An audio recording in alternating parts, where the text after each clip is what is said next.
Greetings and welcome. We are in Junior English, and our objective today is to look at a series of poems that will highlight a different perspective of the post-Civil War time period. We will look at these poems starting on page 882 and the poem Richard Cory by Edwin Arlington Robinson. The first comment that I want to make is that after the war, the Civil War, there is an identifiable fissure or break between the haves and the have-nots. Let's just say it out loud. It's an uncomfortable thing to say, but I'll say it nonetheless. There are some people who make serious bank during times of war. After the war, there are some people who have absolutely nothing financially. Everything they had is gone, especially if they're part of the Deep South. While many of the North especially make tremendous money during the expansion of the war, the creation of the necessary munitions of the war, etc. What I want to say here is that there's an obvious economic class division which occurs between the wealthy and the poor. And we're going to look at a poem or two here that highlight that. All right? This idea about the very rich versus the very poor. We'll start on page 882. We have a story to begin with about a rich industrialist. What is an industrialist? Anyone know that term? Industrialist. Someone who owns the factory. Right. It's like an old fart said to me when I was your age once long ago. There are two kinds of people in the world, those who own IBM and those who work for IBM. Who will you be? You see, he was making an economic distinction here. There are industrialists who own the factory, very wealthy, and then there are those who work at the factory, we might say. Not so much money there. Okay? Let's take a look at it. Richard Cory. Read with me 882. And now you should be paying close attention in the reading process because we're helping you get ready, obviously, for the exam as well. Whenever Richard Cory went downtown, we people on the pavement looked at him. He was a gentleman from sole to crown, clean favored and imperially slim. And he was always quietly arrayed. And he was always human when he talked. But still he fluttered pulses when he said good morning. And he glittered when he walked. And he was rich. Yes, richer than a king. And admirably schooled in every grace. In fine, we thought that he was everything to make us wish that we were in his place. So on we worked and waited for the light. And went without the meat and cursed the bread. And Richard Cory, one calm summer night, went home and put a bullet through his head. Now, this poem is intentionally designed to shock. But I want to begin by asking you, because you're not 8th graders, what is shocking about this poem? Go ahead and jot down answers. What is shocking about this poem? Of course, a sophomoric view of this poem will say, well, the shocking thing is that the final line says that he killed himself by blowing his brains out. But let's try to think like high school juniors instead of sophomores. And let's ask the question, what really is shocking in this poem? And let's begin with point of view. Who is telling this story of a poem? The poor.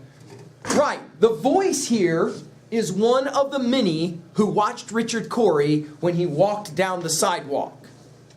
He was extremely wealthy. When he spoke with his fine, educated parlance. The final stanza says, so on we worked. We who? The poor, right. So on we worked and waited for the light. What does that mean? Waited for the light. Sorry? Yeah, something to change in our bad luck. Clearly, our economic bad luck. Waited for the light. And went without the meat. How come go without the meat? Poor people can't afford the meat. and cursed the bread. What does that mean? If you curse them, all they've got to eat is bread, and they curse that fact. All they've got to eat is bread. And Richard Cory, look at the setup with the adjectives. One calm summer night. Went home and put a bullet through his head. Now, it's idiomatic to say put a bullet through his head. Some people don't even know immediately that that means he committed suicide. Put a bullet through his head. Why do you think Robinson chose that language? He put a bullet through his head. Descriptive. It is shocking. It is descriptive, isn't it? Right? Blunt. It's extremely blunt. It's extremely blunt. What is shocking about this final stanza? It's everything before it. If this poem was simply about a man who killed himself, it would be, oh my gosh, a man killed himself. Right. But he killed himself when he has everything and all these other This is the shocking point. Outstanding, Mr. Karn. Let's put it in our notes. The shocking point of this poem is not that Richard Cory kills himself. The shock of this poem is the perspective by somebody who has absolutely nothing, who can't believe that somebody who has everything, this guy's a millionaire already, right, would go home and commit suicide on a calm summer evening. 3B observation before we move on. Do you think it's at all remotely possible that those people that sometimes we see on the television or on the net, who dress up in those really fine clothes and show up for those evening parties like the one of last night for the Academy Awards, do you ever have a sense that those people who look so unbelievably happy, because clearly they have more money than they could ever spend, they have more money than most of us could even imagine having, do you think it's altogether possible, though, that some of those people are maybe not as happy as they appear to be? That maybe they don't have every kind of joy as they appear. Let's say this out loud. This poem demonstrates the question of perspective. You can never fully appreciate what another individual is going through, can you? You can kind of assume. What do poor people assume about Richard Cory? That he's got everything. If you've got everything, namely bank, right? If you've got everything, then clearly your life is going great. By the way, notice, at no point in the poem are we told why he takes his life. It's an obvious question. Why would someone who has everything, money, good looks, education, he's one of the populars, why would somebody who has everything take his life? What's to be gained by that? The answers, of course, are disturbing, aren't they? Right? People aren't always what they appear to be. Do you think it's possible at Warren High School we have students that walk our halls that look like they've got everything, right? But maybe they're not so pleased and happy as they sometimes appear to be. You think that's possible? Yeah, see, we have a sense that, yeah, it probably is possible. All right, let's take a look now at two more poems. This is another offering by Robinson. Miniver Cheevy here. Cheevy, let's put it in our notes right away. Frustrated. This is a poem about frustration. We want to write this down. By, this will sound familiar to one or two of us, Small Town Life. Have you ever heard students say this? I wish I didn't have to live in a small town. I wish I could live in a big city. Right? This is the kind of perspective. And he will fantasize or dream. This is a poem about a frustrated dreamer. He will dream about the old days, the days of knights. The word here for your notes is the days of chivalry. Chivalry. He also drinks a lot. This poem is going to suggest that people who are frustrated sometimes will drink, not for entertainment. If you don't drink for entertainment, what are you drinking for? What would be the language you'd use? Keep going. Forget. Yeah, to escape. Let's say it that way. Miniver Cheevy is going to drink, but he's going to drink so he can escape from the situation that he finds himself in. Let's listen to a reading of this one real quick. And again, you'll want to take a few notes as you go. All right, here we go. Miniver Cheevy, Edwin Arlington Robinson. Miniver Cheevy, child of scorn, grew lean while he assailed the seasons. He wept that he was ever born, and he had reasons. Miniver loved the days of old, when swords were bright and steeds were prancing. The vision of a warrior bold would set him dancing. Miniver sighed for what was not, and dreamed and rested from his labors. He dreamed of Thebes and Camelot, and Priam's neighbors. Miniver mourned the ripe renown that made so many a name so fragrant. He mourned romance, now on the town, and art, a vagrant. Miniver loved the Medici, albeit he had never seen one. He would have sinned incessantly, could he have been one. Miniver cursed the commonplace, and eyed a khaki suit with loathing. He missed the medieval grace of iron clothing. Miniver scorned the gold he sought, but sore annoyed was he without it. Miniver thought, and thought, and thought, and thought about it.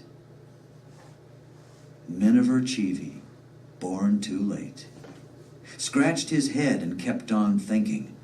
Miniver coughed and called it fate, and kept on drinking.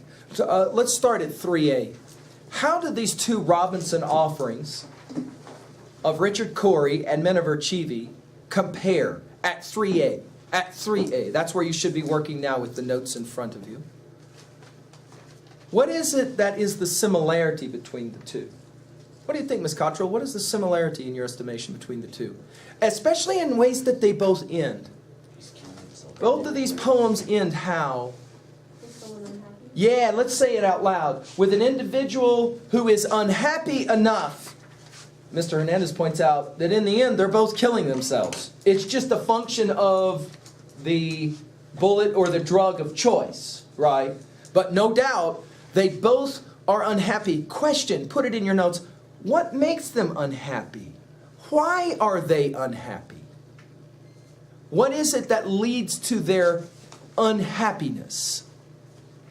Do you have a sense of it? Because in Richard Cory, it's awfully hard to guess at this, isn't it? You're going to have to kind of intuit, aren't you? You're going to have to kind of guess. What makes Richard Cory go home some calm summer evening and put a bullet through his brain? And what is it that's happening with Miniver Cheevy? Well, let's start with Cheevy since we just finished with this poem. Why is he unhappy or frustrated? He doesn't like his life. He was born in the wrong time. What do you mean he was born in the wrong time? He says, if only I had been born in a different time, I would be happy. Do you think it's possible that people today still feel like they're born in the wrong time? If only I had been born earlier. If only I had been born in a different time, I would be happier. It's an intriguing question. Jot it down. I like to ask this question to juniors at 3B. This is a personal question, observation. If you could go back and live your life in a different time, where would you go back to and why? What would be the time you would go back to? Would it be just a few years ago, for example? Sometimes athletes will hear stories about an earlier time, an earlier generation. They'd like to go back and be a part of that time or generation. Or would it be many, many years ago? Where did Cheevy want to go back to, by the way? He wanted to go back to the time of what? Middle Ages. The Middle Ages, we would call it, or even earlier. A time when men could be defined by their acts of bravery and courage. All right, let's keep going. We'll look at Edgar Lee Masker's Lucinda Matlock. I'll make a couple of quick observations for your notes here on this one, and then we'll listen to it. The first thing we want to point out about this poem is it's a first-person perspective poem. In other words, the speaker in the poem will use I, and the speaker will describe her 96 years, so she's very old, of hard rural life. Working, family, and both tragedy as well as joy. Good times as well as bad times. Here, notice she will express a view that life should be lived completely or fully. All right, the Horace term here is carpe diem, seize the day, live to the fullest. Let's take a look and listen to this one, all right? Follow along. Lucinda Matlock by Edgar Lee Masters. I went to the dances at Chandlerville and played Snap Out at Winchester. One time we changed partners driving home in the moonlight of middle June, and then I found Davis. We were married and lived together for 70 years, enjoying, working, raising the 12 children, 8 of whom we lost ere I had reached the age of 60. I spun, I wove, I kept the house, I nursed the sick, I made the garden, and for holiday, rambled over the fields where sang the larks, and by Spoon River gathering many a shell, and many a flower and medicinal weed, shouting to the wooded hills, singing to the green valleys. At 96 I had lived enough, that is all, and passed to a sweet repose. What is this I hear of sorrow and weariness, anger, discontent, and drooping hopes? Degenerate sons and daughters, life is too strong for you. It takes life to love life. What do you make of that line? It takes life to love life. Write that line down and tell me what you think of that line. I've had some juniors that memorize that line. It takes life to love life. What's that mean to you? Eugene, what's that mean to you? It takes life to love life. But you gotta live a life to have it feel to enjoy it. You got to live your life to enjoy your life.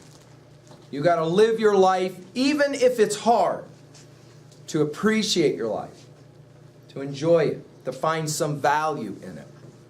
Did Richard Cory love his life, do you think? No. Our sense is probably not, which is why he took his life. What about Minard Vershevi? Does he seem to love his life? What's the key to loving your life? 3B question. You've noticed I'm asking several of these 3B questions. If you had to answer this question real quickly and just jot down a line, what's the key for you, do you think, in loving your life? I'm talking about now. I'm not talking about when you're rich and famous or any of those things. I'm talking about right now in your life. What is the key to actually loving your life? Is there a single key to that? Jot it down real quickly.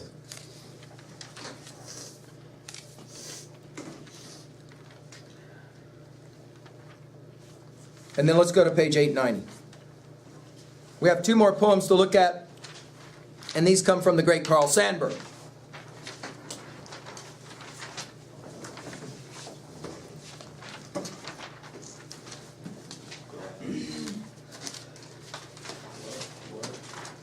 Let's talk about the history of America in regards to cities. Those of us who have lived most of our lives out here in the West and in small communities, we maybe have never really appreciated the importance of the city. I've even had juniors that report, I don't really think I'd like to live in the city. I don't even like going to Denver very much because it seems so big. If I go down there for a ball game or a concert, I feel kind of freaked out by driving in all the traffic, especially students who start to drive in some of that traffic. They don't like it. It bugs them. But let's point out something really important about American history. American history is in large measure defined by cities. Let's label the great cities of America. Are you ready for this? They start east and go west. You have to have New York City before you can have any other city. You got me? New York City, along with Boston, are the 2 great cities of the East originally. And then as people begin to move west, the next great city in the history of America is Chicago. Now, why is Chicago such an important city? Write it down. This is huge. The railroads. The railroads. Now, I don't understand. What's up with the railroads? Well, the railroads are the way merchandise is moved back and forth across America. Namely, livestock. Right? So out in the West, you grow cattle. You raise cattle. You don't have room in New York City to grow crops and to raise cattle. The cows and the cattle then are put on trains and they're brought from the West to the East. You have huge numbers of people living in New York City who are eating food raised for them someplace other than the eastern seaboard. Along with Chicago, the next great city, again, because of the expansion west, is Kansas City. Kansas City is the launching point for a whole lot of manifest destiny going west. Now, of course, there are cities of the South as well. We think, no doubt, about Memphis and we think about New Orleans. Both of those cities share what in common? Does anyone know? I don't expect you to know this because maybe you haven't traveled in the South. What is it that's specific about both Memphis as well as New Orleans? They both are on what river? The most important river in America is actually the Mississippi River. It's the way goods are transported from the South to the North. That's the primary way that that happens, up that huge river. So those cities become really important. Chicago is the city, are you ready for this? Chicago is the city of the West. Now I know you think you live in the West, but that's only because out beyond Chicago to the west is where you live in Wyoming. Of course, ultimately, the two great cities of the West become San Francisco and Los Angeles, of course. Yes, with the third city in the 20th century, in the late 20th century, the third city, of course, is Seattle because of Silicon Valley, right? And the importance of the rise of all of the computer technology that would happen between Seattle and San Francisco and that area right there. But Chicago is west in 1900. That is the western frontier. That's the city that sits right on the west, along again with Kansas City, and to a little lesser degree, Wichita, Kansas. But most importantly, Kansas City. They have the huge stockyards. And I mean huge, as in tens of thousands of head of stock are killed every day in Chicago in the large stockyards. You have these huge areas, an area larger than the entire town of Worland. The entire town of Worland could easily sit inside of one of the exchange stations for the railroad. And you have tracks going everywhere. And then all these trains come in, and then all this livestock is let off, and et cetera, et cetera. Chicago grows really fast, and it's a really dangerous town. So that you want that in your notes. Chicago is known to be a rough town, really rough. Why? Because it's where lots of people come right before they leave going west, and people out in the west are kind of known to be a little bit more rough.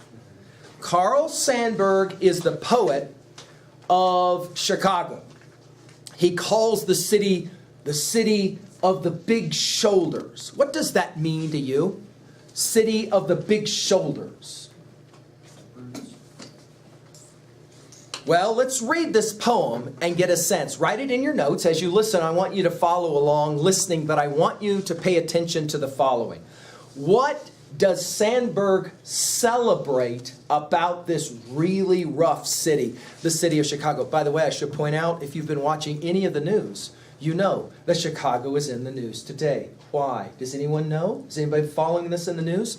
The reason Chicago's in the news right now is because the amount of gun violence, the amount of kids who are killing each other in the city neighborhoods of Chicago, especially in those most poor city neighborhoods where lots and lots of people are getting gunned down. It is still a very rough town. Chicago is still a very rough town. Let's take a look at what Sandburg says. By the way, this is a celebration poem of the city of Chicago. Let's listen to it. All right, here we go. Follow along. Chicago. Chicago. Carl Sandburg. Let's go. Follow along. You were about to read two poems by Carl Sandburg, Chicago and Grass. Sandburg was a longtime resident of Chicago and was known for his unique voice. As you read, think about what makes Sandburg's voice different from, or similar to, that of other poets you have read. Hog butcher for the world, toolmaker, stacker of wheat, player with railroads and the nation's freight handler, stormy, husky, brawling city of the big shoulders. They tell me you are wicked, and I believe them, for I have seen your painted women under the gas lamps luring the farm boys. And they tell me you are crooked, and I answer, yes, it is true. I have seen the gunman kill and go free to kill again. And they tell me you are brutal, and my reply is, on the faces of women and children I have seen the marks of wanton hunger. And having answered so, I turn once more to those who sneer at this my city, and I give them back the sneer and say to them, come and show me another city with lifted head, singing so proud to be alive, and coarse and strong and cunning, flinging magnetic curses amid the toil of piling job on job.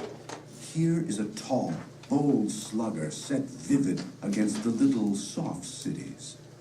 Fierce as a dog with tongue lapping for action, cunning as a savage pitted against the wilderness. Bareheaded, shoveling, wrecking, planning, building, breaking, rebuilding. Under the smoke, dust all over his mouth, laughing with white teeth. Under the terrible burden of destiny, laughing as a young man laughs. Laughing even as an ignorant fighter laughs who has never lost a battle. Bragging and laughing that under his wrist is the pulse, and under his ribs the heart of the people. Laughing. Laughing the stormy, husky, brawling laughter of youth. Half naked, sweating, proud to be hog butcher, tool maker, stacker of wheat, player with railroads, and freight handler to the nation. When this poem is published, one of the immediate questions by people in the cities around America who read this poem was to go back to line, 15 or so. Do you see he says, little soft cities? Right? And one of the obvious questions was, what cities could he be referring to as little soft cities, as opposed to what he calls Chicago, a rough city, a tough city? And this notion of being tough continues to play games. For example, we think about it in terms of sports. So for example, Chicago has some of the worst weather in all of the winter because it sits right there on one of the major lakes, and so the wind blows off the lake and it blows hard. It's called the Windy City. It's really, really cold. But the people of Chicago continue to fight against the idea of bringing in any kind of a closed dome stadium for their football team, the Chicago Bears. A team that they have great pride in that town, but they play, much like in Wisconsin at Lambeau Field for Green Bay, they play outside. If it snows, if it's way below zero, guess what? They still play those games. And they take pride in that fact, and they'll make fun of cities who build these domes so that they can keep the temperature at a nice, warm, pleasant. They'll make fun of that. The Chicago people continue to come back to a poem like this. I want to point out the ways in which the word laughing has a lot to do with this poem. Why? What is it about laughing? He keeps going over it. Laughing, laughing, laughing. Why? I'm sorry? Happy. In what way, though, is it happy? Because a lot of what he describes is like, this is one rough town. What does he seem to suggest about the kind of people that live in this town? They like it. They like it being rough. In other words, Chicago people are tough people. The idea that people are tougher in the West than back on the East is born in many ways in this poem. Sandburg will say to the people of Chicago, you don't have to duck your head or be ashamed when you're talking with people from New York. We're every bit as good as New York, only one thing better. What? We're what? We're tougher than the people of New York. Yeah, we're tougher. You can imagine that over the years in sports, baseball, Football, when Chicago and New York teams got together to play, you're right. That would become oftentimes a serious challenge for that very reason. It's an interesting question. Let's finish it. This one at 3B. Do you think it's true that in some ways you're actually tougher than juniors, for example, who live in other parts of America? Because you live out here, do you think you're tougher as a people? Do you think you have less to whine about, more to whine about? Do you think of yourself as harder people than people who live other places? All right, let's take a look now at Carl Sandburg's poem, Grass, on 892. You're going to be writing on Sandburg's two poems, Chicago and Grass. Are you ready for this? Looking at the battlefield where lots of people have died, Sandburg points out that long after their bodies have died and been buried, grass will grow. Take a look at what he says as he takes a look at a very, very short poem, and yet take a look at his views on death and dying as it relates specifically to this poem. Here we go. Grass, Carl Sandburg. Pile the bodies high at Austerlitz and Waterloo. Shovel them under and let me work. I am the grass. I cover all. And pile them high at Gettysburg, and pile them high at Ypres and Verdun. Shovel them under and let me work. 2 years, 10 years, and passengers ask the conductor, "What place is this? Where are we now?" I am the grass. Let me work. Now this is a poem, very simple poem, but it carries with it a powerful message at 2A. Let's get that message in our notes.